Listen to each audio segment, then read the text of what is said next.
स्वागत है आप सभी का बायोलॉजी बूस्टर में और मैं अशोक मीना आप सभी का बायोलॉजी बूस्टर में स्वागत करता हूं।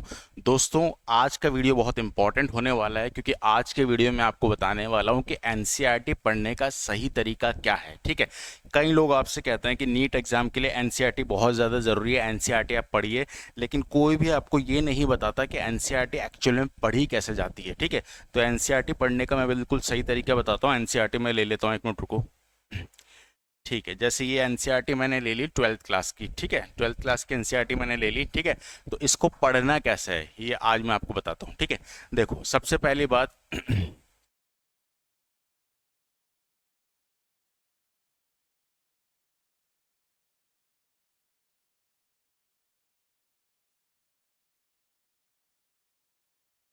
एनसीईआरटी पढ़ने का सही तरीका, इस तरीके से मैं एनसीईआरटी को पढ़ता हूं और अगर इस तरीके से आप एनसीईआरटी को पढ़ेंगे तो डेफिनेटली आपको फायदा होगा ही होगा। ठीक है, देखो सबसे पहले क्या करना है बच्चों, देखिए जैसे कोई भी चैप्टर अपन लेते हैं, इसका 12th क्लास एनसीईआरटी का कोई चैप्टर अपन ले लेते हैं। कौन सा चैप्टर लें बताओ? कोई भी ले लेते हैं एक चैप्टर। ह्यूमन रिप्रोडक्शन ले लिया मान लो। ठीक है, ह्यूमन रिप्रोडक्शन आपने ले लिया, पेज नंबर 42 पे है। ठीक है, तो एक मिनट खोलते हैं इस चैप्टर को।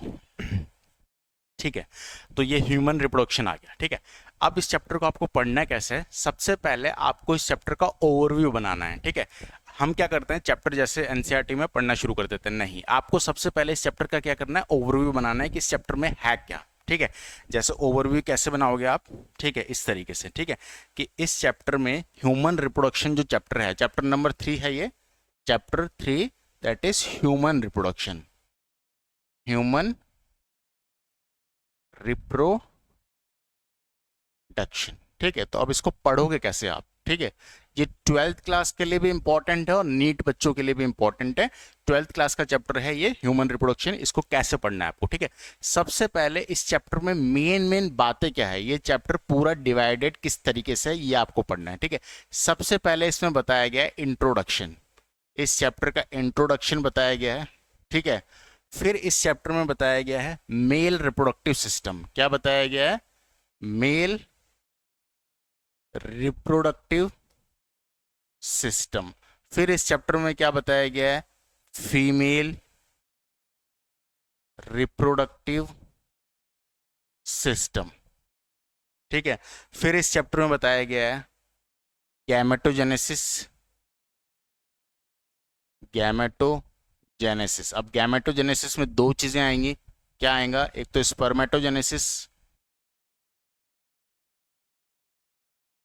ठीक है, और एक आएगा ऊजेनेसिस। ध्यान से समझना, इसको पढ़ना कैसे, हमेशा काम आएगा आपके। ठीक है, इसके बाद आएगा आपका मेंस्ट्रुएशन साइकिल, मेंस्ट्रुएशन साइकिल। ठीक है, जिसको हिंदी में कहते हैं मासिक धर्म। ठीक है, अच्छा, इसके बाद आएगा आपका फर्टिलाइजेशन। ठीक है, इम्प्लांटेशन। ठीक है, इसके बाद आएगा आपका प्रेगनेंसी।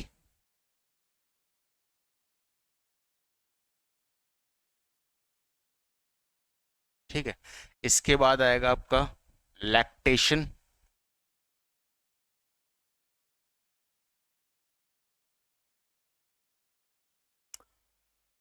प्रेगनेंसी के बाद एम्ब्रियोलॉजी, एम्ब्रियोजेनेसिस, एम्ब्रियो डेवलपमेंट और लैक्टेशन। ठीक है, एक मिनट रुकिए।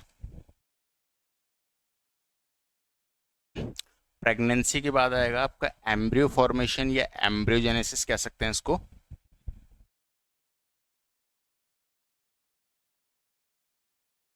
उसके बाद क्या आएगा? 10th parturition. और उसके बाद क्या आएगा? लैक्टेशन। सबसे पहला काम आपको क्या करना है? सबसे पहला काम आपको ये करना है कि ये चैप्टर आपको ऐसे याद होना चाहिए। ठीक है, ये बहुत इंपॉर्टेंट है बच्चों। आप बोलेंगे पूरा चैप्टर पढ़ाने का, पूरा चैप्टर पढ़ाऊंगा, पढ़ा भी रखा है ऑलरेडी, प्लेलिस्ट में जाके आप देख सकते हैं पूरा चैप्टर, और फिर पढ़ा दूंगा, कोई दिक्कत नहीं है। ठीक है, लेकिन आपको सबसे पहला काम जो करना है एनसीईआरटी पढ़ने का जो सही तरीका, उसमें फर्स्ट स्टेप ये है कि आपको उस चैप्टर का पूरा ओवरव्यू याद होना चाहिए कि इस चैप्टर में है क्या। कोई भी आपसे कहे चैप्टर नंबर 4 रिप्रोडक्टिव हेल्थ बताओ, तो रिप्रोडक्टिव हेल्थ का पूरा ओवरव्यू आपके दिमाग में आ जाना चाहिए, ठीक है। कोई भी आपसे कहे चैप्टर नंबर 3 जो है ह्यूमन रिप्रोडक्शन, उसमें क्या है, तो ह्यूमन रिप्रोडक्शन के सारे पॉइंट, सारे टॉपिक जो हैं आपके दिमाग में आ जाने चाहिए, ठीक है। क्लियर ये बात। आपको दिमाग में बिल्कुल इस तरीके से इनके सेट बनाना है, बिल्कुल मतलब हाँ कि फट से आपके कोई बोले कि एम्ब्रियो डेवलपमेंट बताओ, तो एम्ब्रियो डेवलपमेंट में सीधे आप 9th पॉइंट पे पहुंच जाओ, ठीक है। मतलब ये आपके दिमाग में बिल्कुल छपा हुआ होना चाहिए, ठीक है। अब क्या करना है आपको, सबसे पहले ये आपने कर लिया, उसके बाद आपको क्या करना है, जैसे मान लीजिए आज आपने एक टॉपिक पढ़ा, पहले दिन आपने ये टॉपिक पढ़ा, फिर आज मान लीजिए आज की बात करें, आज आपने टॉपिक पढ़ा मेल रिप्रोडक्शन, ठीक है।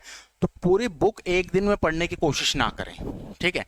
जितना भी आपकी क्षमता है, जैसे 2 टॉपिक पढ़ लिए, 3 टॉपिक पढ़ लिए, तो वो काफी है इतना, ठीक है, क्योंकि आपको क्वेश्चंस भी सॉल्व करने हैं, सारी चीजें करनी है उसके साथ, ठीक है। तो मान लीजिए आज आपने ये पढ़ा मेल रिप्रोडक्टिव सिस्टम, ठीक है।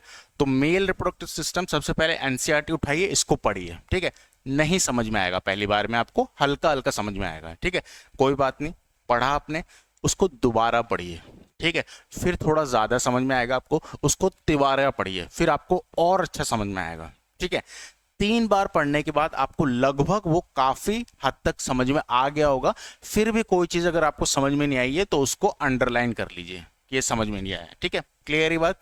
अब जो आपने अंडरलाइन किया है उसको गूगल से या किसी बुक की सहायता से उस चीज को समझने की कोशिश कीजिए कि ये क्या है, ठीक है। जैसे मान लीजिए मेल रिप्रोडक्टिव सिस्टम में आपने जो सीक्वेंस है स्पर्म के ट्रैवल करने का, वो आपको समझ में नहीं आया, तो उसको गूगल से या किसी बुक की सहायता से आप देखिए कि सीक्वेंस क्या है, पहले किस में स्पर्म बनता है सेमिनिफेरस ट्यूबुल्स में, फिर किस में आता है रीड टेस्टिस में, फिर किस में जाता है, ठीक है। तो ये पूरा आपको क्लियर होना चाहिए, और कैसे इजैकुलेट होता है बाहर, ठीक है। तो ये आपने समझ लिया, यानी कि अब आपने क्या किया, 3 बार पढ़ा इस टॉपिक को एनसीईआरटी से, तो लगभग आपको क्लियर हो गया। ये कुछ चीजें आपको क्लियर नहीं हुई थी, वो आपने नेट से देख के क्लियर कर लिया, ठीक है। तो ये अब आपको ये टॉपिक बिल्कुल क्लियर है, ठीक है। क्लियर ही बात। अब ये फर्स्ट स्टेप था। सेकंड स्टेप आपको क्या करना है, इस चैप्टर को, फर्स्ट स्टेप ये था, इस टॉपिक को, चैप्टर की बात नहीं कर रहा मैं, इस टॉपिक को क्या करना है, शॉर्ट में इस चैप्टर को आप इस टॉपिक को आप 1 पेज में लिखिए, सिर्फ 1 पेज में, ज्यादा टाइम नहीं है अपने पास, ठीक है। आपको क्या करना है, इस टॉपिक को जितना बड़ा एनसीईआरटी में दिया है, जितना आपने पढ़ा वो नहीं लिखना, आपको शॉर्ट 1 या आधे पेज में इसके अंदर जो काम की चीजें हैं वो लिख लो सारी, ठीक है। शॉर्ट नोट्स आपने बना लिए, ठीक है। अब मतलब वो जो आधा पेज है, 1 पेज आपको बनाया ना, वही काम की चीज है एक्चुअल में, ठीक है। अब आपको पूरी रामायण नहीं लिखनी है इसमें, ठीक है। आपको क्या लिखना है, शॉर्ट लिखना है बस, जो जो मेन बात है, ठीक है। क्लियर ही बात। ये आपके रिवाइज करते वक्त काम आएगा। दूसरा स्टेप ये हुआ। तीसरा स्टेप अब क्या करना है, आपको क्वेश्चंस लगाने हैं, ठीक है। आपको एमसीक्यू लगाना है। आजकल बहुत अच्छी बुक्स आती हैं, हमारे टाइम पे ऐसा नहीं था। हमारे टाइम पे पूरे चैप्टर का एक साथ एमसीक्यू मिलते थे, आजकल टॉपिक वाइज एमसीक्यू दे रहते हैं बुक्स में, ठीक है। तो आपको क्या करना है, बुक खोलनी है एमसीक्यू बुक, और इस टॉपिक के सारे क्वेश्चंस लगाने हैं। 50 क्वेश्चन 60 क्वेश्चन दिए रहते हैं लगभग, तो वो सारे क्वेश्चन लगाने हैं। कुछ क्वेश्चन आपसे गलत होंगे, कोई दिक्कत नहीं है, ठीक है। क्वेश्चन लगाया आपने, मान लीजिए आपसे 40 क्वेश्चन सही लगे, बिल्कुल 40 क्वेश्चन सही लगे, कोई बात नहीं, 10 क्वेश्चन आपसे गलत हुए, कोई दिक्कत नहीं। उस 10 क्वेश्चन को देखिए जो गलत हुए, और उनको, उनके आंसर्स जो हैं देखिए, या तो पीछे जाके उस बुक में सॉल्यूशंस में, या फिर आप नेट से या किसी और बुक से उसको 10 क्वेश्चन को देखिए, ठीक है। क्लियर ही बात। अब आपने क्या किया, 50 का 50 क्वेश्चन आपको समझ में आ गए कि ये क्वेश्चन इसने पूछे हैं, ठीक है। क्लियर ही बात। ये 3 स्टेप आपको फॉलो करना है। और चौथा स्टेप जो हमेशा मैं कहता हूं, टाइम टू टाइम जब ये चैप्टर पूरा कंप्लीट हो जाएगा तो इसको 2-3 महीने के बाद फिर रिवाइज करना है, क्योंकि रिवाइज नहीं करोगे तो भूल जाओगे। और रिवाइज अब कैसे करोगे, एनसीईआरटी पढ़ के नहीं, शॉर्ट नोट्स जो आपने बनाए थे उससे रिवाइज करोगे आप, क्योंकि जब आपका पूरा सिलेबस हो जाएगा और नीट का एग्जाम होने वाला होगा, तो उसके पास हार्डली आपके पास 1 महीना होगा, और उसमें सारे चैप्टर्स आपको रिवाइज करने होंगे।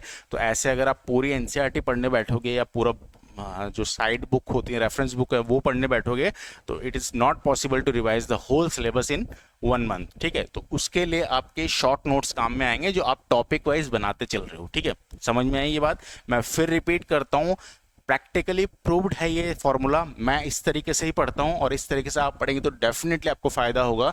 क्या करना है, सबसे पहली चीज, कोई भी चैप्टर हो आपके बायो का, 11th क्लास या 12th क्लास का, उसका आपको ओवरव्यू पता होना चाहिए कि कौन से जगह पे कौन सा पार्ट आ रहा है। प्रेगनेंसी होगी भाई, एक बात बताओ, पहले क्या होगा, फर्टिलाइजेशन होगा, फिर फर्टिलाइजेशन के बाद इम्प्लांट होगा वो, ठीक है, फीमेल रिप्रोडक्टिव स्ट्रक्चर में, और उसके बाद ही तो प्रेगनेंसी होगी ना। प्रेगनेंसी के बाद फिर क्या होगा, एम्ब्रियो का डेवलपमेंट होगा, फिर पार्चुरेशन यानी कि बच्चा बाहर निकलेगा, और उसके बाद फिर मिल्क आना स्टार्ट होगा। ऐसा तो नहीं कि मिल्क यहीं पे आ जाएगा इम्प्लांटेशन के बाद। तो ये सीक्वेंस आपको पता होना चाहिए, ठीक है। फर्स्ट स्टेप ये है। सेकंड स्टेप आपको क्या करना है, ये टॉपिक आपने उठाया, ठीक है, इस टॉपिक में आपको क्या करना है, इस टॉपिक को पढ़ना है। एक बार, दो बार, तीन बार, नहीं समझ में आ रहा है 4-5 बार पढ़ो, कोई दिक्कत नहीं है, ठीक है। 4-5 बार में मेरे हिसाब से आपको समझ में आ जाएगा। फिर भी नहीं समझ में आया तो किसी वीडियो की हेल्प ले सकते हैं आप, मेरे वीडियोस की भी हेल्प ले सकते हैं, तब आपको समझ में आ जाएगा, ठीक है। फिर भी कुछ चीजें रह गई हैं तो उसको आप नेट वगैरह की सहायता से पढ़ सकते हैं, ठीक है। तो ये टॉपिक आपने क्लियर कर लिया। अब आपको क्या करना है, इसके शॉर्ट नोट्स बनाने हैं। जितना छोटे में आप इस टॉपिक को लिख सको उतने में लिख देना है आपको, और उसके बाद आपको क्या करना है, इसके एमसीक्यू क्वेश्चन सॉल्व करना है। जितने आपसे बनते हैं बहुत अच्छी बात है, नहीं बनते हैं उदास नहीं होना है, जो नहीं बने उनके सॉल्यूशंस देखें और सीखने की कोशिश करें कि क्या गलती हुई, ठीक है। क्लियर ये बात। ये आप 3 जो स्टेप हैं हर टॉपिक के साथ फॉलो करते चलें और साथ में अपने शॉर्ट नोट्स बनाते चलें, ठीक है। टाइम टू टाइम 2-3 महीने में इसको रिवाइज करते रहें, आपका टॉपिक एज इट इज दिमाग में बना रहेगा, ठीक है। क्लियर ही बात। तो ये मैंने अपने हिसाब से आपको तरीका बताया है, इसको आप फॉलो करेंगे तो आपको डेफिनेटली फायदा होगा। एक बार फॉलो करके देखिए और क्या रिजल्ट आपको मिलते हैं कमेंट करके जरूर बताइए, ठीक है। Thank you for watching this video. Love you all.